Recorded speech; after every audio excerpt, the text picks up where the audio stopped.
ideia de cultivar plantas para produzir combustível foi saudada como o início de uma revolução energética. Uma alternativa que poderia responder ao problema das mudanças climáticas e à diminuição das reservas fósseis. Mas as coisas não são assim tão simples. Os biocombustíveis estão no centro de uma crescente polémica. São acusados de provocar a subida dos preços dos alimentos, a desflorestação e até o aumento dos gases com efeito de estufa. Então, como ficamos? Viajamos até à cidade de Utrecht, na Holanda, para encontrar uma resposta.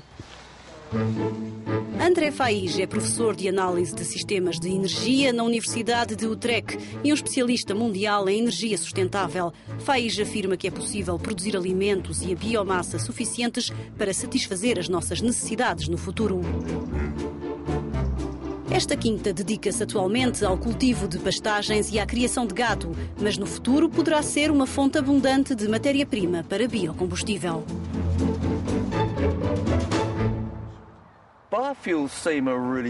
Os biocombustíveis parecem uma ideia realmente boa, mas suscitam alguma polémica. Porquê?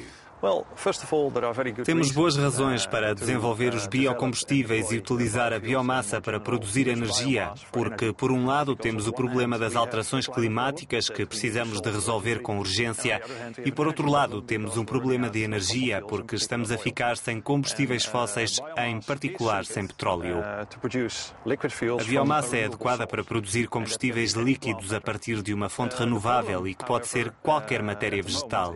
O problema atual é que quando se quer produzir uma grande quantidade de biomassa, é preciso terra para cultivá-la, o que, se não for controlado, pode gerar conflitos, por exemplo, com o abastecimento alimentar ou com as áreas florestais. É esse o ponto principal da discussão. O Brasil tem sido muito bem sucedido, mas na Europa não temos o mesmo clima nem a mesma terra arável. Como podemos aumentar os combustíveis líquidos sem ter essas duas coisas? Não concordo com a afirmação de que a Europa não tem o clima, nem as culturas ou o espaço necessário. A Europa é um lugar muito interessante no mundo porque a população tem vindo a estabilizar e a procura de alimentos também.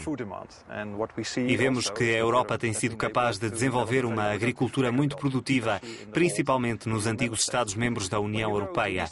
Mas na Europa de Leste, a agricultura é muito menos produtiva comparando com o que foi alcançado na Europa Ocidental ao longo das últimas décadas. E isso significa que nessas áreas existe um potencial de produção agrícola muito grande. Isso significa que no futuro é possível produzir a mesma quantidade de alimentos numa superfície menor. Ou seja, teremos um excedente de terra que podemos utilizar para a produção sustentável de biomassa. De onde virá o aumento do rendimento das culturas? Virá de uma melhor gestão. Temos aprendido ao longo do tempo a ser mais produtivos por cada hectare através da reprodução seletiva, de uma gestão inteligente, de um uso adequado de fertilizantes com as rotações certas.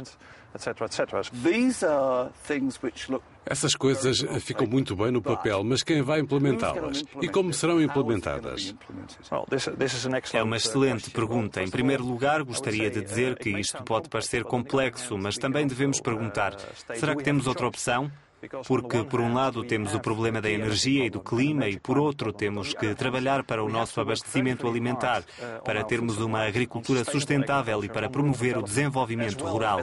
Portanto, temos de olhar para essas soluções integradas que podem ser desenvolvidas em larga escala nas próximas décadas. Podemos concluir que é difícil, mas é necessário. Supondo que eu seja um pobre agricultor morando algures em África, sabendo que posso vender as culturas para produzir biocombustíveis, quem me vai impedir de o fazer? Posso arrasar florestas tropicais a começar a plantar para ter combustível? Nós não queremos produzir biomassa e biocombustíveis em detrimento das florestas e das áreas naturais. Este tipo de empreendimentos deve ser acompanhado pelas políticas certas, zonagem agrícola e das terras e controle e fiscalização do governo. Podemos prescindir dos biocombustíveis? A minha resposta é não. É um facto que vamos ter uma procura muito grande e crescente de combustíveis líquidos para cobrir as as necessidades de transporte de uma população de 9 mil milhões em 2050. Aviões, navios e caminhões não podem prescindir dos combustíveis líquidos e sabemos que a procura cresce fortemente. Não existe nenhuma alternativa e isso também é verdade para o fornecimento de matérias-primas com emissões de carbono neutras para a nossa indústria química, que também é uma grande utilizadora de petróleo e gás natural. Com os conhecimentos científicos que temos hoje sobre a produção alimentar, os solos e a proteção da natureza, penso que temos soluções. Combinando todos estes elementos, a biomassa pode cobrir, em 2050, cerca de 1/3 da procura de energia do mundo. Cover about 1/3 of the future world's energy demand.